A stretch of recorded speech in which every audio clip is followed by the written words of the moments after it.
The brain is the most complex organ in the human body. Because of this, mental illness has become one of the most problematic diagnoses in regards to finding answers. Although extensive research has been done on schizophrenia over the centuries, many of the same questions still remain unanswered. Many theories do exist, though, on the cause of schizophrenia, but evidence is very limited. What we do know about schizophrenia is that its debilitating effect it has on the livelihood of the people affected, as well as some patterns observed in its nature. One generally accepted explanation for schizophrenia is that it is a series of developmental and environmental triggers that ultimately lead up to schizophrenic symptoms. According to an article written by Marco Picconi, the emergence of schizophrenia is most commonly displayed between the ages of 18 and 25.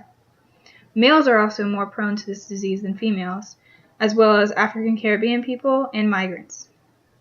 Another risk factor is living in large cities. And probably the most influential risk factor is positive family history.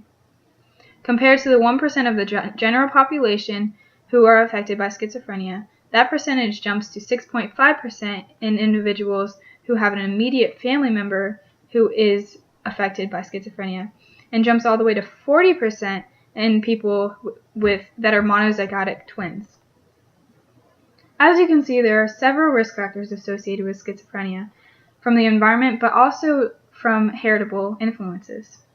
As far as genetics, people with schizophrenia probably inherit many different risk genes, which in turn interact with the environment to cause the emergence of the disease once a critical threshold has been crossed.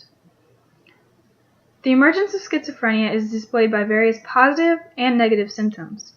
Positive symptoms being those that are not normally experienced by healthy people, and negative ones being experiences that are experienced by healthy people but not from schizophrenics.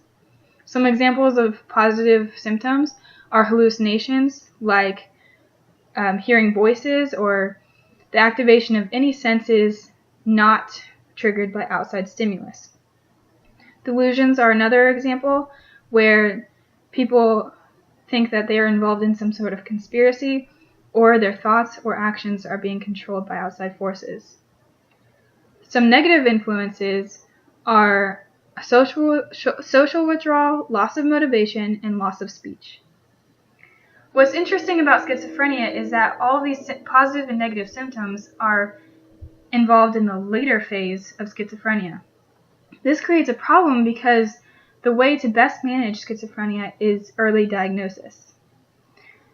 With that being said, it's very important to be aware of the small cues associated with the initial phases of schizophrenia. For most patients, increased anxiety and depression are some of the examples of that are fairly common in